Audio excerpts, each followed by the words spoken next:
Hello everyone. Today we are continuing our topic environmental issues. So in this today we will discuss degradation of natural resources. हर एक को पता है कि natural resources क्या होता है, जैसे कि फॉरेस्ट्स हैं, रिवर्स, लेक्स, ग्लेशियर्स, सनलाइट। ये ऐसे रिसोर्सेज हैं जो कि नेचर में ऑलरेडी ही प्रेजेंट थे और नेचुरल है, या हम कह सकते हैं जो रिन्यूएबल रिसोर्सेज होते हैं, जो बहुत सालों के बाद खुद को वो रिन्यू करते हैं, फिर से बनाते हैं।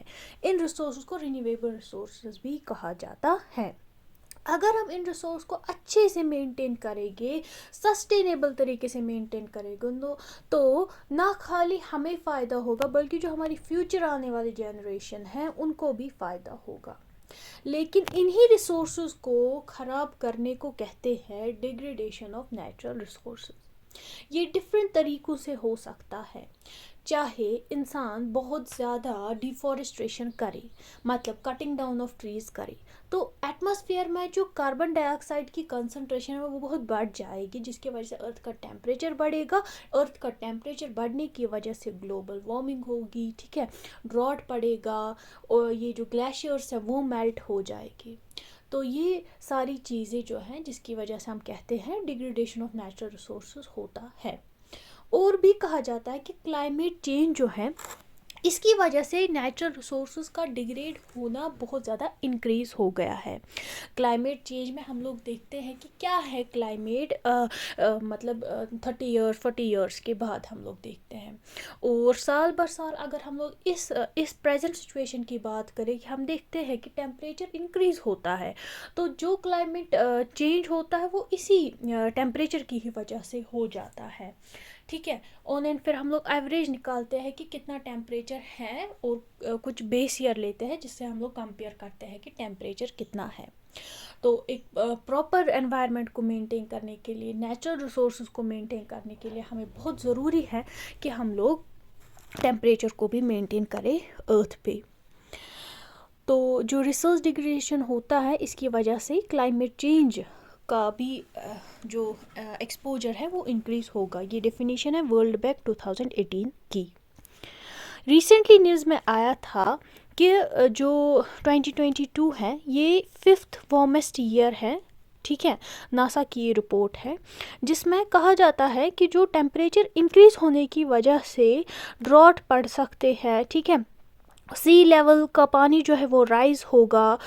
और ये भी कहा जाता है कि जो टेम्परेचर है वो 1.6 फ़ारेनहाइट से इंक्रीज़ हुआ है, जो कि 0.98 डिग्री सेल्सियस होता है on an above average temperature जो कि है। तो इससे हमें ये पता चलता है कि डे बाय डे अगर टेम्परेचर इंक्रीज़ हो रहा है ईयरली, तो इसी की वजह से क्लाइमेट में चेंज आ जाता है। जो क्लाइमेट पहले था वो क्लाइमेट फिर नहीं रह पाता। Now we will see what are the different factors responsible for depletion of natural resources.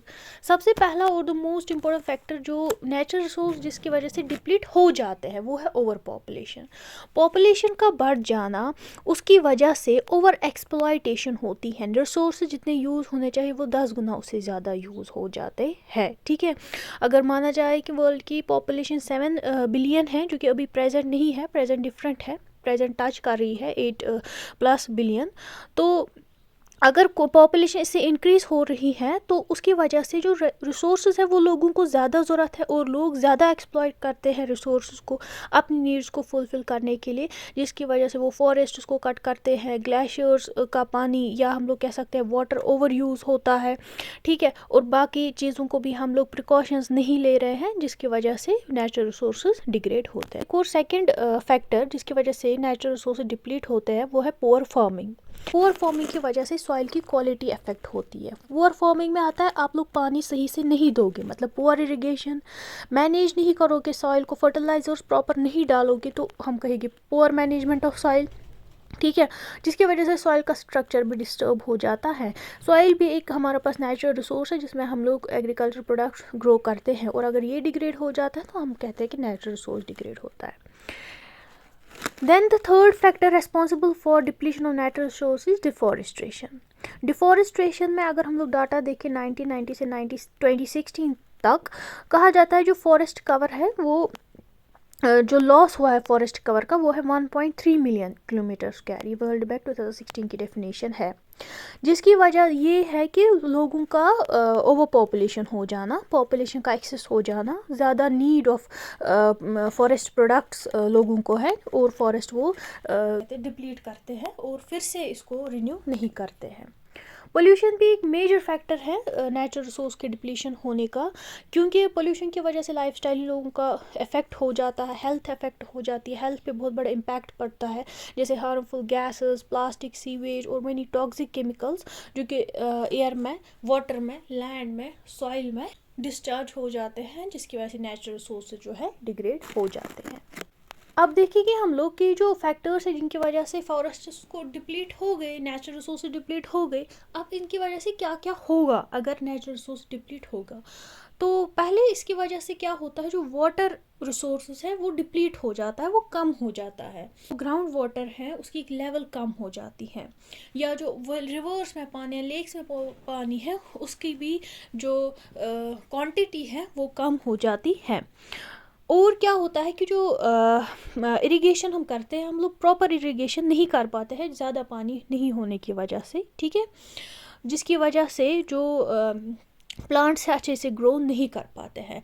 जब टेम्परेचर बढ़ जाता है तो रेनफॉल नहीं हो जाता है, रेनफॉल नहीं होने की वजह से ड्रॉट भी एरिया में पड़ सकता है, ठीक है। उसके बाद forest loss, 7.3 million hectares forest loss हो जाता है हर साल। ये डेफिनेशन है नेशनल ज्योग्राफिकल सर्वे 2016 की, ठीक है। और अगर हम लोग देखें इससे पहले कि ये स्टडी हुई है कि डिफॉरेस्टेशन की वजह से जो ग्रीन हाउस गैसेस, जैसे आप लोग कार्बन मोनोऑक्साइड है, मीथेन है, ये इंक्रीज होती है एटमॉस्फेयर में। रिसोर्स की डिप्लीशन की वजह से स्पीशीज़ एक्सटिंक्ट होते हैं, क्योंकि जो इनका सर्वाइवल की कंडीशन होती है वो इनको नहीं मिल पाती है, ठीक है। तो ये इनका ये जो काउंट है वो कम हो जाता है। उसके बाद मिनरल रिसोर्सेज भी डिप्लीट हो जाते हैं because of the depletion of the natural resources, ठीक है। लोग बहुत ज़्यादा मिनरल्स यूज़ करते हैं और एक्सेस मिनरल यूज़ करने की वजह से जो मिनरल्स है वो कम होते हैं, और चूँकि ये नॉन रिन्यूएबल भी होते हैं, जिसकी वजह से जो इनका क्वांटिटी है वो बहुत कम हो जाता है। नाउ वी विल सी कि what are the different solutions used to control the resource degradation, ठीक है। क्या क्या सॉल्यूशंस है जिसकी वजह से हम लोग नेचुरल रिसोर्स को बचा सकते हैं। सबसे पहले हम लोग बात करते हैं कि हम लोग क्या करेंगे, हम लोग डिफॉरेस्टेशन को कम करेंगे, रिड्यूस करेंगे डिफॉरेस्टेशन को, ठीक है। बहुत इनिशिएटिव्स कुछ इनिशिएटिव्स लिए गए हैं कि फॉरेस्ट को कंजर्व करने के लिए और वाइल्ड लाइफ हैबिटेट्स को, ठीक है। जैसे कि REDD, reducing emission from deforestation and forest degradation, इसको हम लोग कम करते हैं, ठीक है।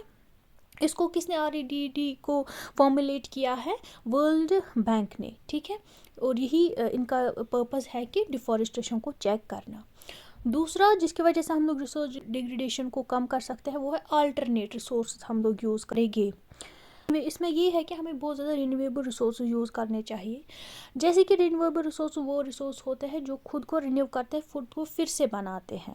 रिन्यूएबल रिसोर्स को हम लोग बोलते हैं इनएग्जॉस्टेबल रिसोर्स भी, जो कि कभी ख़त्म नहीं होते हैं। जैसे सनलाइट की वजह से सोलर एनर्जी मिलती है, सनलाइट अभी बहुत थाउजेंड्स ऑफ ईयर्स तक अभी है, तो हमें सोलर एनर्जी बहुत ज़्यादा यूज़ करनी चाहिए ताकि जो नॉन रिन्यूएबल रिसोर्स है वो बचे फ्यूचर जनरेशन के लिए भी, ठीक है। तीसरा जो है जिसकी वजह से हम लोग नेचुरल रिसोर्स को डिप्लीट होने से बचा सकते हैं वो है कि हम लोग मिनरल्स का बहुत कम इस्तेमाल करें। जैसे मैंने आप लोगों को बोला कि इफ़ेक्ट्स में मिनरल जो है वो कम हो रहे हैं। अगर हम लोग मिनरल्स का कम इस्तेमाल करेंगे, फास्टर वे में इस्तेमाल नहीं करेंगे, ठीक है, तो वो बहुत ही, एक तो वो रिन्यू भी होगी आराम से और वो कम यूज़ होगी, ठीक है। और लोगों में हम लोगों को डिफरेंट अवेयरनेस प्रोग्राम्स इंट्रोड्यूस करने चाहिए, जिससे कि हम लोगों को बताए कि नेचुरल रिसोर्स डिप्लीट हो रहे हैं, इसकी वजह से फ्यूचर पे क्या असर पड़ सकता है। ये कुछ सॉल्यूशंस है जिनकी वजह से हम लोग कंट्रोल कर सकते हैं डिग्रेडेशन को। Thank you so much. If you like my video, please hit the like button and subscribe my channel for further videos. Till then, take care and thank you so much.